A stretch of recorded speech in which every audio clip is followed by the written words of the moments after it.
وَتِلْكَ الْأَمْثَالُ نَضْرِبُهَا لِلنَّاسِ وَمَا يَعْقِلُهَا إِلَّا الْعَالِمُونَ.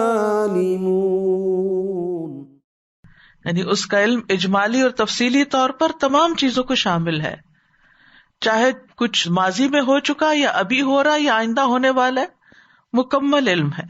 اس لیے بھی اللہ تعالیٰ کی صفت علیم یہاں آئی ہے کہ اللہ سبحانہ تعالیٰ جانتا ہے کہ کس کا اجر کس طرح بڑھانا چاہیے. یعنی اپنے علم کی بنیاد پر وہ دلوں کے حال بھی جانتا ہے، نیت جانتا ہے، مقدار جانتا ہے، وہ ایک ایک دانہ گن سکتا ہے، وہ ایک ایک پتا جو گرتا ہے اس کو جانتا ہے، ایک دانہ بھی کوئی جو دیتا ہے اس کو گن کے اپنے پاس رکھتا ہے، پھر کس کس تک پہنچا وہ یہ بھی گن لیتا ہے، اور وہ کب تک پہنچتا رہا. کیونکہ آپ دیکھیے ایک دانے کے اندر نسلوں تک بڑھنے پھیلنے کی صلاحیت ہوتی ہے. آپ ایک پودا لگاتے ہیں، اس سے کھاتے ہیں، استعمال کرتے ہیں، پھر اس کا جو بیج ہوتا ہے اسی کا بیج ہے، اس کا بچہ ہے، وہ بیج آپ دوبارہ لگا دیتے ہیں. اب اس کے بعد اس بیج سے ایک اور پودا نکلا، اس میں سے ایک اور بیج نکلا، اس میں اگلا پودا، اس پودے سے ایک اور بیج، اس سے اور جنریشن آفٹر جنریشن کچھ نیکی کے کاموں سے فائدہ اٹھاتے ہیں. یعنی وہ کس کا صدقہ تھا، کس نے اس پروجیکٹ میں کچھ چپ ان کیا تھا، کچھ دیا تھا، وہ پھر ملٹی پلائی ہوتا رہا. جب وہ ایک شیپ سے دوسری شیپ بدلتا رہا، کیونکہ بعض اوقات ایسا ہوتا ہے نا کہ آپ ایک شخص کو پڑھاتے ہیں، وہ دنیا سے چلا جاتا ہے، لیکن وہ اپنے پیچھے کسی اور کو پڑھا جاتا ہے، وہ چلا جاتا ہے، وہ اپنے پیچھے ایک اور چھوڑ جاتا ہے. اب جیسے امام بخاری ہیں یا اور جتنے بھی لوگ ہیں، سب سے بڑھ کر تو خود حضور صلی اللہ علیہ وسلم کی مثال ہے. ایک کے جانے کے بعد ایک، ایک کے مرنے کے بعد ایک، ایک کے بعد ایک، وہ ایک پوری چین ہے، چلتی چلی جا رہی ہے. تو جس نے پہلی دفعہ وہ علم خرچ کیا، اس سے پھر آگے سیکھ کر کسی اور نے کیا، پھر کسی اور نے، کوئی ایک آپ سے انسپائر ہوا، اس سے کوئی اور انسپائر ہو گیا، اس سے کسی اور کو روشنی مل گئی، اس سے کسی اور کو موٹیویشن مل گئی، اس سے کسی اور کی زندگی میں خیر آ گئی. بات آپ نے شروع کی تھی، بات آپ نے بتائی تھی، 7ویں نسل پہ جا کے اس کی خیر نظر آ رہی ہے کسی اور کے اندر. یضاعف لمن یشاء. اب آپ تو دنیا میں ہی نہیں ہے کہ آپ بیٹھ کے گنے کہ جو میں نے خرچ کیا تھا وہ کہاں کہاں کس کس شکل میں آگے جا رہا ہے، کس کس تک پہنچ رہا ہے. آپ نے ایک ہسپتال بنوا دیا، جتنے بیمار آ کر اس میں صحت یاب ہو رہے ہیں، ان کو فائدہ ہو رہا ہے. آپ دنیا میں نہیں بھی ہیں، آپ کے اعمال نامے وہ نیکیاں جمع ہو رہی ہیں. اس کو صدقہ جاریہ بھی کہتے ہیں. بعض مفسرین یہ بھی کہتے ہیں کہ یہ دونوں آیات عبد الرحمن بن عوف اور عثمان بن عفان رضی اللہ عنہ کے صدقے کے بارے میں نازل ہوئی. اس کی تفصیل یہ ہے کہ جب رسول اللہ صلی اللہ علیہ وسلم نے غزوہ تبوک کا ارادہ کیا تو لوگوں کو مال خرچ کرنے کی ترغیب دی. تو عبد الرحمن بن عوف رضی اللہ عنہ 4000 درہم لائے. پھر کہا اللہ کے رسول صلی اللہ علیہ وسلم، میرے پاس 8000 درہم تھے، میں نے اپنے اور اپنے اہل و عیال کے لیے 4000 درہم رکھ لیے اور 4 میں نے اپنے رب کو قرض دے دیا، آدھا رکھ لیا آدھا دے رہا ہوں. تو رسول اللہ صلی اللہ علیہ وسلم نے فرمایا جو آپ نے اپنے لیے اور اپنے اہل و عیال کے لیے رکھا ہے اس میں بھی، اور جو آپ نے اللہ کے راستے میں عطا کیا ہے اس میں بھی اللہ آپ کو برکت عطا فرمائے. آپ نے ان کو دعا دی. اور عثمان رضی اللہ عنہ اس مشکل گھڑی میں اس جانے والے لشکر کے لیے 1000 دینار لے کر آئے. وہ درہم لائے، درہم چاندی کا ہوتا ہے، دینار سونے کا ہوتا ہے، 1000 دینار. تو ان کو نبی صلی اللہ علیہ وسلم کی گود میں انڈیل دیا. عبد الرحمن بن سمرہ جو اس حدیث کے راوی ہیں وہ کہتے ہیں میں نے دیکھا رسول اللہ صلی اللہ علیہ وسلم آپ اپنے ہاتھوں کو دیناروں میں ڈالتے اور ان کو الٹ پلٹ کرتے جاتے، یعنی خوشی سے، اور کہتے ابن عفان آج کے بعد جو مرضی عمل کرے اس کے لیے کوئی نقصان نہیں، یا اللہ اس دن کو عثمان کے لیے فراموش نہ کرنا. ابو سعید خدری کہتے ہیں کہ میں نے نبی صلی اللہ علیہ وسلم کو دیکھا آپ اپنے ہاتھ اٹھا کر عثمان رضی اللہ عنہ کے لیے دعا کیا کرتے تھے اور فرماتے تھے اے عثمان کے رب، میں عثمان سے راضی ہو گیا ہوں، تو بھی اس سے راضی ہو جا. کتنی خوبصورت دعا ہے، کتنی بہترین دعا ہے.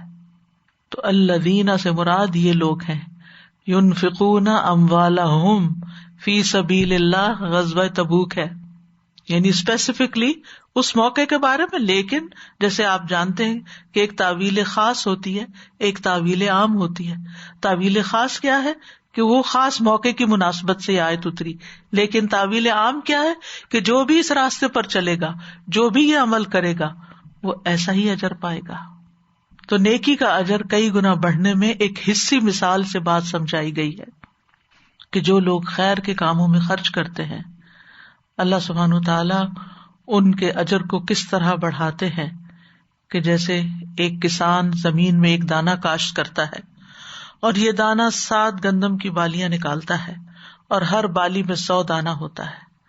جب تنا قائم ہو جاتا ہے تو اس سے یہ بالیاں پھوٹتی ہیں اور اس تنے سے 7 بالیاں نکلتی ہیں اور ہر بالی میں 100 دانے ہیں. تو بظاہر کیا ہوا، ایک دانہ 700 دانوں میں بدل گیا، یعنی بہت بڑا منافع ہے، بہت بڑا نفع. اگر آپ کو یہ بتایا جائے فلاں کمپنی کے اندر اگر انویسٹ کیا جائے، آپ صرف $1 دیں، آپ کو لازماً 700% آپ کو پروفٹ ملے گا. بتائیے دنیا میں کوئی ایک بندہ ایسا ہوگا کہ جو اس کمپنی میں انویسٹ نہ کرے؟ اگر اس پر اعتماد بھی ہو تو ہمارا تو ایمان ہے نا اللہ پہ، ہمارا تو یقین ہے کہ اگر ہم نے $1 بھی دیا تو وہ یقینی طور پر 700 تو ہوگا ہی.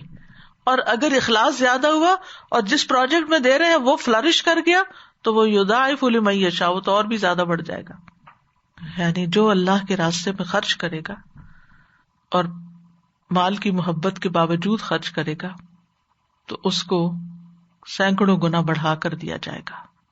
بات یہ کہ انسان کے اندر مال کی محبت رکھ دی گئی. وَأُحْضِرَتِ الْأَنفُسُ الشُّحَّ وَإِنَّهُ لِحُبِّ الْخَيْرِ لَشَدِيدٌ. انسان مال کی محبت میں یقیناً بڑا سخت ہے. سورۃ الفجر میں آتا ہے وَتُحِبُّونَ الْمَالَ حُبًّا جَمًّا، اور تم مال سے محبت کرتے ہو بہت زیادہ محبت.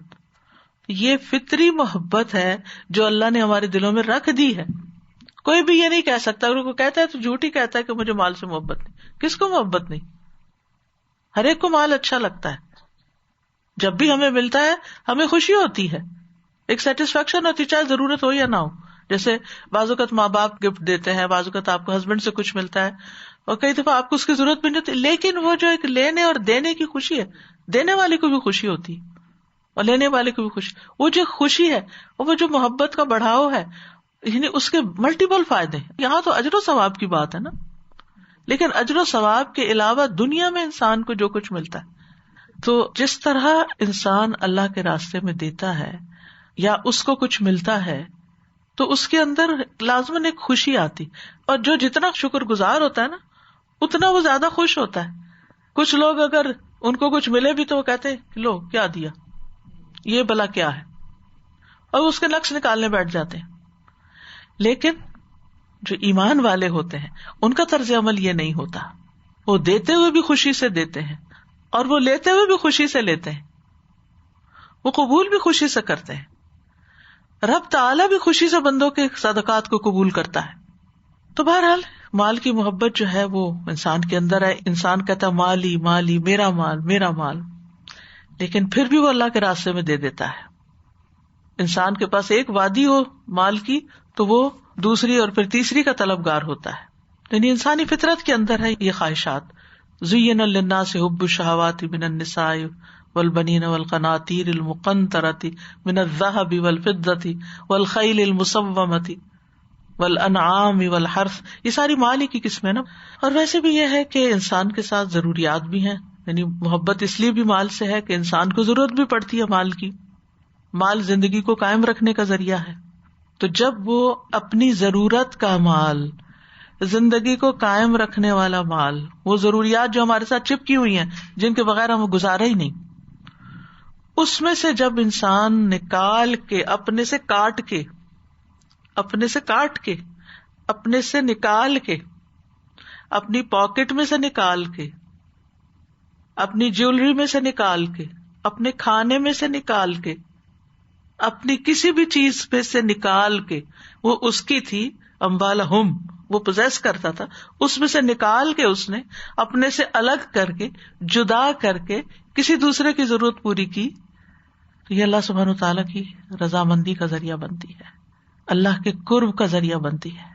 یعنی مومن مال کو اللہ کا تقرب حاصل کرنے کے لیے خرچ کرتا ہے. یعنی بعض اوقات ہم اپنی ضروریات پہ خرچ کرتے ہیں اور بعض اوقات ہم فی سبیل اللہ کرتے ہیں، اللہ کو خوش کرنے کے لیے، ہم اس کے سوا کچھ نہیں چاہتے. ایک صحابی نے کہا تھا کہ مال کتنی اچھی چیز ہے جس سے میں اپنی عزت نفس کی حفاظت کرتا ہوں اور اپنے رب کا تقرب حاصل کرتا ہوں. اسی لیے مال کو خیر بھی کہا گیا. ہمارے ہاں بس ایک عام نظریہ ہے کہ نہ مال اچھا نہ مال والے اچھے ہیں، کچھ نہ کچھ ان کے خلاف باتیں کی جاتی رہتی ہیں، وہ بعض اوقات حسد کی وجہ سے بھی ہوتی ہیں، اور مال کا کمانا یا مال کا حاصل کرنا کوئی پسندیدہ بات نہیں سمجھی جاتی. لیکن وہ صحابی کہتے ہیں کہ کتنا اچھا ہے یہ مال کہ جس کے ذریعے میں اپنی عزت نفس کی بھی حفاظت کرتا ہوں، یعنی اپنی ضروریات کے لیے میں کسی کے آگے ہاتھ نہیں پھیلاتا، اور میں اپنے رب کا قرب بھی حاصل کرتا ہوں. لیکن یاد رکھیے کہ قرب تب حاصل ہوتا ہے جب اخلاص کے ساتھ خرچ کیا جائے، اللہ کی رضا کے لیے خرچ کیا جائے، ریاکاری کے لیے نہ ہو، کسی انسان کی نظر میں کچھ بننے کے لیے نہ ہو. اور دوسرا یہ کہ شریعت کی حدود کے اندر خرچ کیا جائے. یعنی فی سبیل اللہ کا لفظ ہی یہ بتاتا ہے کہ یہ اللہ کی شریعت کا راستہ ہے. یعنی بدعات پر مال خرچ نہ کیا جائے، حرام کاموں پہ خرچ نہ کیا جائے، گمراہ کرنے والے منصوبوں پہ خرچ نہ کیا جائے، ایسی چیزوں پہ خرچ نہ کیا جائے جو لوگوں کے بگاڑ کا باعث بنے، فساد کا باعث بنے. بعض اوقات ہمیں اپنی اولاد سے محبت ہوتی ہے تو ہم ان پہ مال خرچ کرتے ہیں کیا سوچ کر کہ شاید اس کی وجہ سے ہم سے محبت کرنے لگے، شاید اس کی وجہ سے یہ ہماری بات ماننے لگے. لیکن ہوتا کیا ہے کہ وہ جتنا جتنا ہم ان کو دیتے جاتے ہیں اتنا اتنا اور وہ بگڑتے جاتے ہیں. تو جب ہمیں یہ محسوس ہو کہ ہماری محنت سے کمایا ہوا یہ مال اولاد کے بگاڑ کا ذریعہ بن رہا ہے تو پھر اولاد کو مت دیں، اپنی آخرت کے لیے کہیں اور دیں. تو دو اہم ترین شرائط ہیں، ایک تو اخلاص اور ایک اللہ کے بتائے ہوئے طریقوں کے مطابق فی سبیل اللہ میں یہ سب کچھ آ جاتا ہے. تو جب ان شرائط کے اوپر آپ مال خرچ کریں گے تو پھر وہ کئی گنا زیادہ ہو جائے گا، اس میں اضافہ ہو جائے گا، اور انسان کے اندر فائدہ حاصل کرنے، نفع کمانے کی ایک شدید خواہش پائی جاتی ہے. یعنی آپ دیکھیے کہ آپ مال سے مزید مال بھی بناتے ہیں نا، تو وہ بھی اسی وجہ سے کہ انسان اس سے بھی فائدہ حاصل کرنا. تو آپ جب اللہ کے راستے میں دیتے ہیں تو آپ یوں سمجھیں جیسے آپ مال سے مال بنا رہے ہیں اور حاصل کر رہے ہیں. آپ کا کم جا رہا ہے، مل آپ کو زیادہ رہا ہے. اور یہ بھی یاد رکھیے کہ بیج جتنا اچھا ہوگا اتنی قوی فصل ہوگی. جتنا بہترین مال خرچ کریں گے، جتنا عمدہ مال خرچ کریں گے، جتنی اچھی چیز دیں گے، اتنا ہی نتیجہ زیادہ آئے گا، اتنا ہی فائدہ زیادہ ہوگا، اتنا ہی پھل زیادہ آئے گا. اللہ تعالیٰ صرف حلال قبول کرتا ہے، حرام مال جو ہے انسان کے اوپر وبال ہوتا ہے. اچھا، اسی طرح اس مثال سے یہ بات بھی پتہ چلتی ہے کہ بیج جو ہے اس کو زمین میں چھپا دیا جاتا ہے نا، تو چھپا ہوا صدقہ جو وہ زیادہ افضل، اس کا زیادہ فائدہ نکلتا ہے. اگر وہی دانا آپ میز کے اوپر رکھیں، آپ زمین کے اوپر رکھ دیں، آپ اپنے ہاتھ میں رکھیں تو کیا ہوگا؟ اس سے کچھ بھی نہیں نکلے گا. آپ اس کو پانی میں ڈالیں، ہو سکتا ہے پھول جائے، پھٹ جائے، ہو سکتا ہے اس میں سے کچھ تھوڑے بہت پتے وتے بھی نکل آئے، لیکن جو دانا آپ زمین کے اندر ڈال دیتے ہیں اس سے زیادہ سبزہ نکلتا ہے، پھل پھول نکلتے ہیں. تو جو جتنا چھپا کے اللہ کی رضا کے لیے آپ دیتے ہیں وہ اتنا ہی زیادہ آپ کے لیے فائدہ مند ہوتا ہے. الا یہ کہ دکھا کے دینے میں بھی بڑھوتری کا اضافہ ہو کہ بہت سے اور لوگ بھی دیں گے. پھر کچھ اور چیزیں بھی ہیں کہ بیج کاشت کرنے کے بعد اس کی حفاظت کرنا ضروری ہے. صدقے کی بھی حفاظت ضروری ہے. بیج کی حفاظت پانی لگا کے کی جاتی ہے، کیڑے مکوڑوں سے بھی حفاظت کی جاتی ہے، جو اس کے آس پاس اور چیزیں اگ جاتی ہیں ان کو بھی نکال کے کی جاتی ہے. پھر اسی طرح بعض اوقات فصل پوری تیار ہوتی ہے کہ کوئی آفت آ کے اس کو برباد کر دیتی ہے. تو ایسے اعمال سے بھی بچنا چاہیے کہ جس سے آپ کا لگا لگایا کھیت برباد ہو جائے، کہ آپ نے بڑی خلوص سے خرچ کیا، آپ نے بڑی حفاظت کی اپنے کھیت کی، لیکن پھر اس کے بعد کیا ہوا؟ اچانک کوئی آفت آئی اور سارے کا سارا کھیت تباہ ہو گیا، جس کی مثال قرآن مجید میں بھی آتی ہے، وہ انشاءاللہ بعد میں بیان ہوگی. تو اس لیے یہ نہیں کہ آپ نے 10 سال پہلے کوئی کام اچھا کیا تھا اور آج آپ کے دل میں شیطان نے وسوسہ ڈالا اور آپ بیٹھ کے اس کی وہ ریاکاری کر رہے ہیں، وہ اپنے کمالات اور فضائل بتا رہے ہیں کہ جس میں آپ کے دل میں وہ شوق آ گیا کہ یہ سارے لوگ اب میری تعریف کریں کہ میں نے اتنا بڑا کارنامہ کیا تھا. تو ایسی چیزوں سے بھی بچنا چاہیے، کیونکہ مرتے دم تک انسان کو یہ خطرہ لاحق ہوتا ہے کہ کوئی اس کا عمل برباد نہ ہو جائے اس کی اپنی زبان سے نکلی ہوئی باتوں کی وجہ سے یا اس کے اپنے طرز عمل کی وجہ سے. مثلاً آپ کسی کو صدقہ دیتے ہیں، اس کے اوپر احسان کرتے ہیں، پھر وہ آپ کے ساتھ بدتمیزی کرتا ہے، 10 سال بعد بدتمیزی کرتا ہے، تو آپ اس کو 10 سال پہلے کا احسان یاد کرا کے سب کچھ تباہ کرتے ہیں.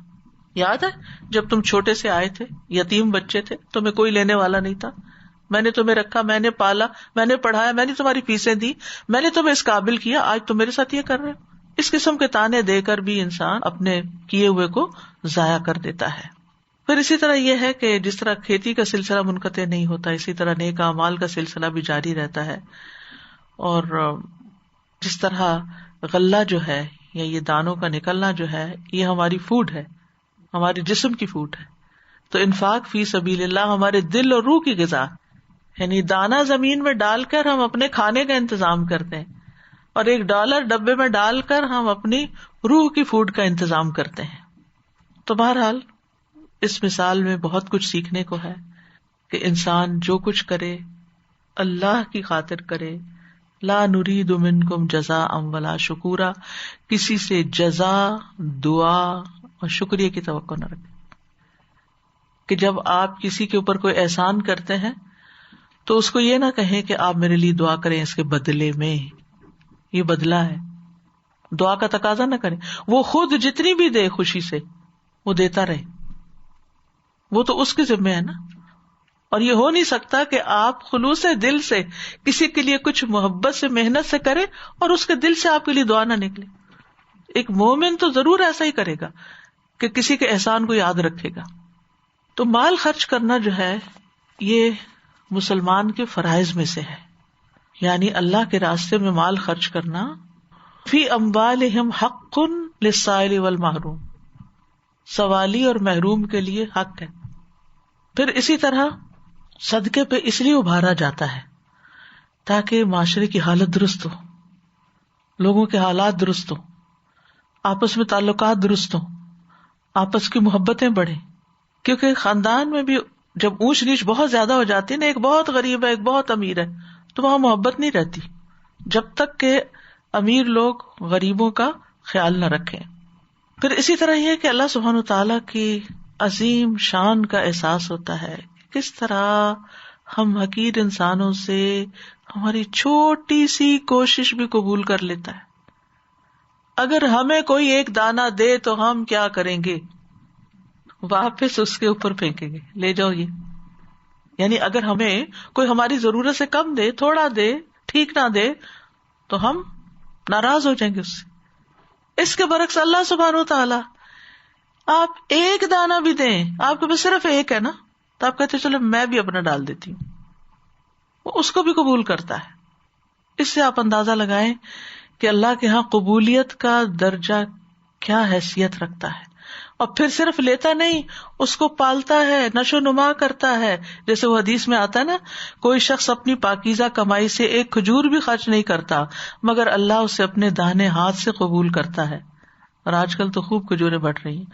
اور اسے اس طرح پالتا ہے جس طرح تم میں سے کوئی اپنے بچھیرے یا اونٹ کے بچے کو پالتا ہے، حتیٰ کہ وہ ایک کھجور پہاڑ کی طرح یا اس سے بھی زیادہ ہو جاتی ہے.